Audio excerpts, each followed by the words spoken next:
Jesus. Okay, so we're about to celebrate Christmas. Many of us celebrate Christmas here.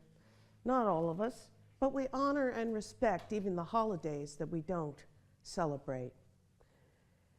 And so there's a worldwide big deal about Christmas because that's, they say, the day that Jesus was born. And there's stories about choirs of angels singing and stories about all kinds of miracles and scholars who traveled from the east a long, long way to follow a mysterious star and find out what was underneath it. They thought it meant the birth of someone of great importance to the world. So this is the baby, Jesus, who later lived in Nazareth and so was often called Jesus of Nazareth. But we say Jesus in English, and actually he probably grew up speaking Aramaic, and his name was Yeshua in that and also in Hebrew.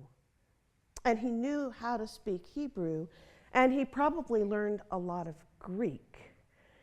And because when he was a baby, his parents had to run away from Judea, where Jesus was born in Bethlehem, and into Egypt, where they were refugees, he probably learned how to speak a little Egyptian in his earliest years.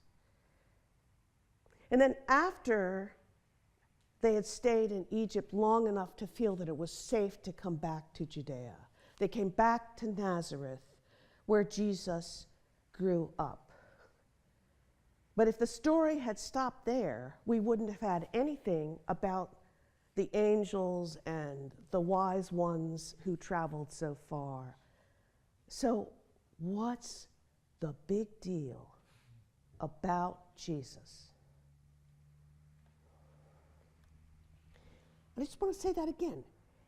If something hadn't happened after that early part of the story, something important, we would not have the celebration that we have today. Jesus went on to be a teacher. He first went to see his cousin John,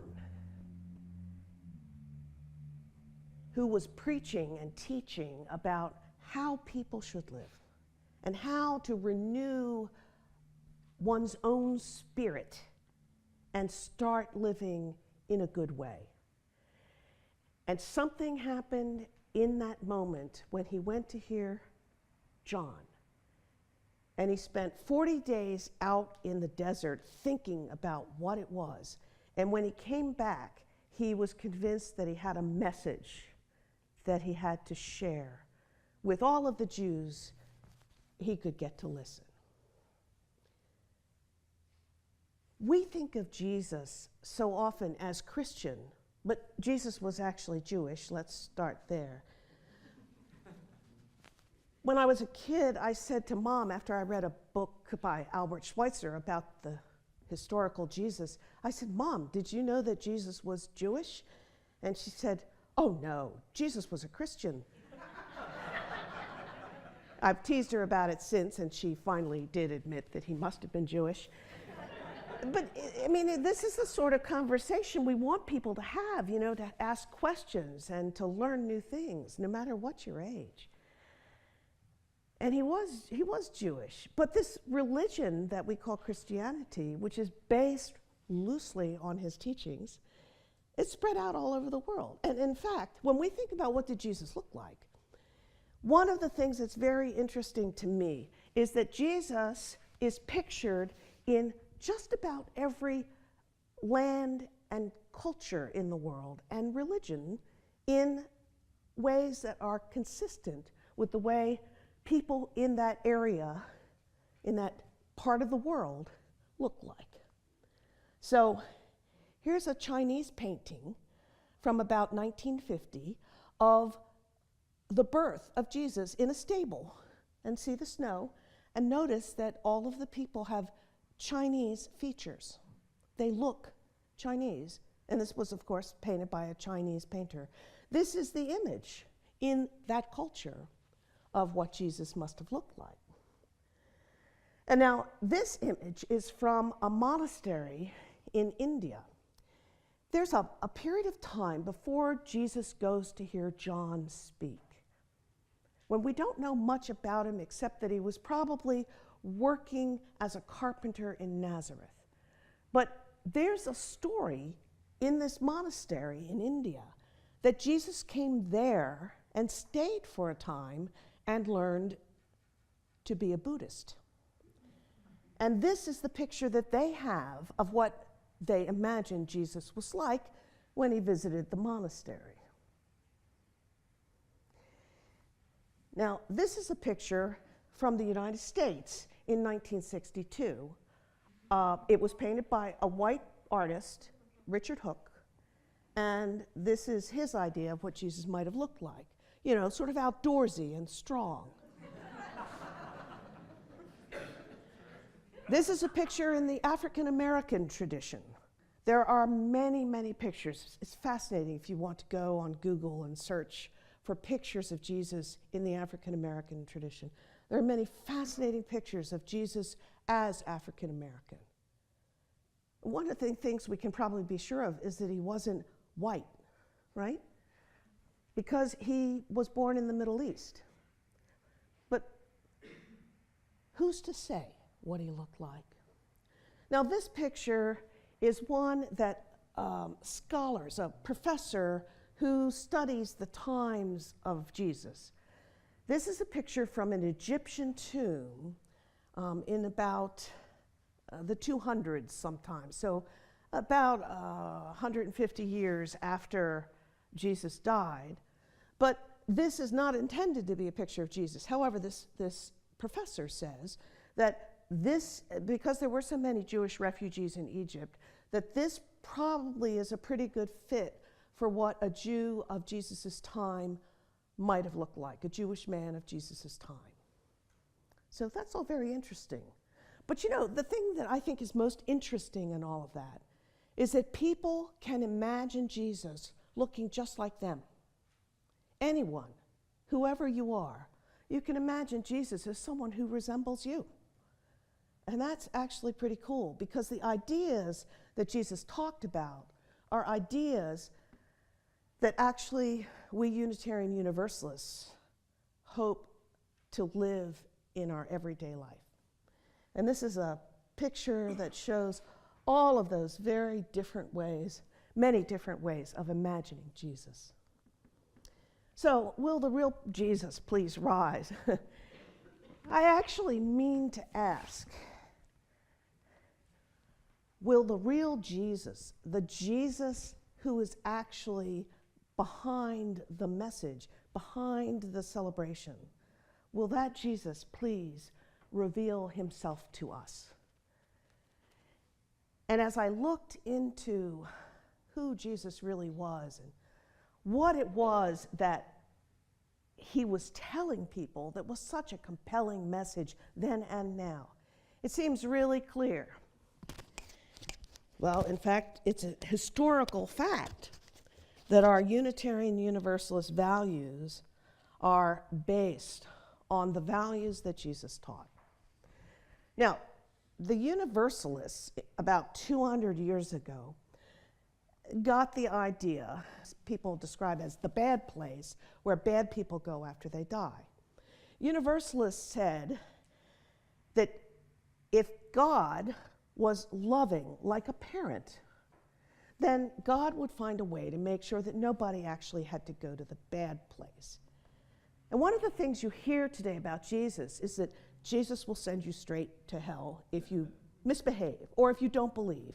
And the Unitarians, the Universalists more than 200 years ago said, no, we don't think that's right.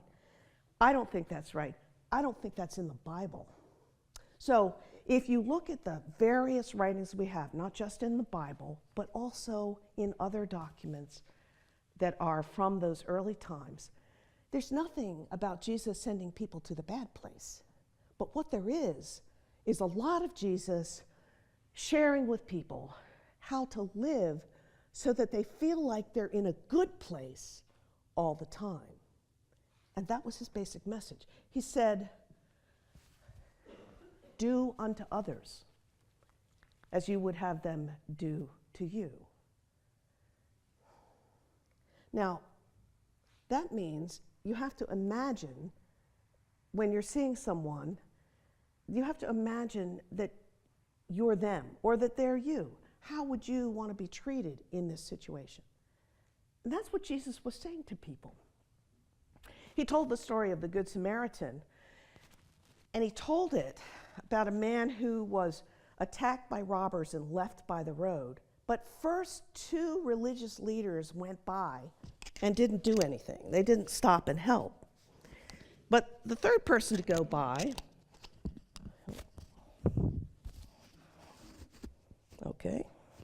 the third person to go by was a Samaritan who, when Jesus would have been telling this story, was a racial group that many Jews didn't think much of. Jesus deliberately chose to put a Samaritan in the story because the Samaritan becomes the hero of the story. The Samaritan is the one who helps the man. So the message Jesus was telling was not only help people when they need help, but it was also, hey, don't look down on other people because of their race or culture or their religion, because sometimes they're the hero. Try to be like them. It's an amazing message. It's a message we can use in our world today. Don't look down on other people because of their race, their religion, or their culture.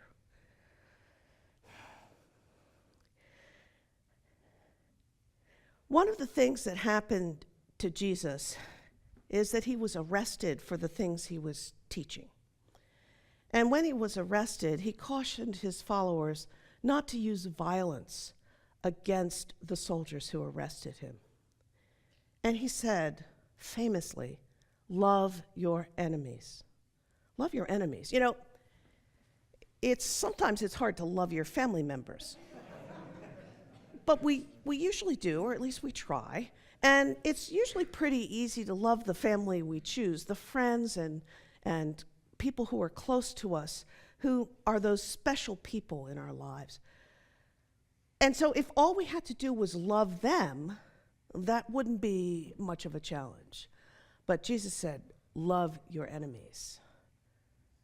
Love your enemies. Show compassion to people who are mean to you. Show compassion to people who behave in ways that you really think are wrong. This is hard to do. This is a kind of radical love. It's extreme, right? Martin Luther King, the great civil rights leader from this country, said that Jesus was an extremist for love. He was extreme about that. And if you look at the things that Jesus did in his life while he was walking around talking and saying, live like this, he would sit down next to people who were poor. He would talk with people who were regarded as criminals. He would speak and care about people that the religious leaders of the time, people that the government leaders of the time considered beneath their notice, people who were like the dirt under their feet. Jesus never treated anybody like dirt. Jesus always sought to treat people with love, to really see who they were.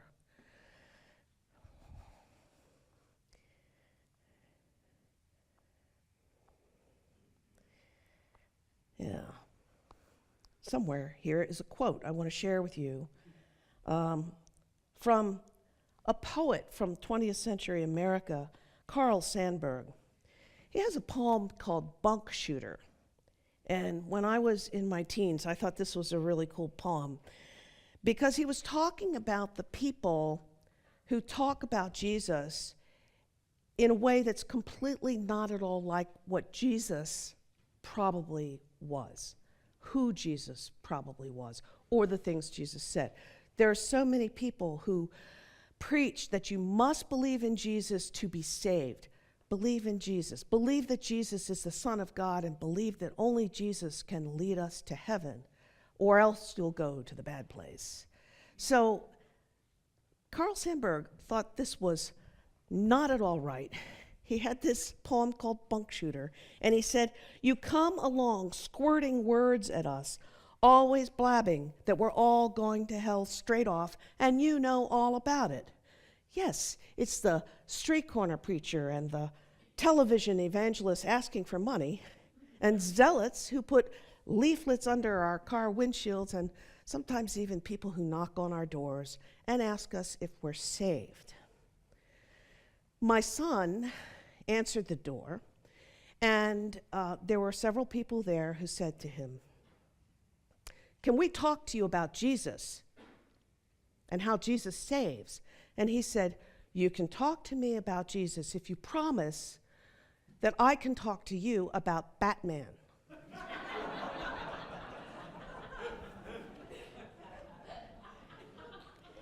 They did not stay.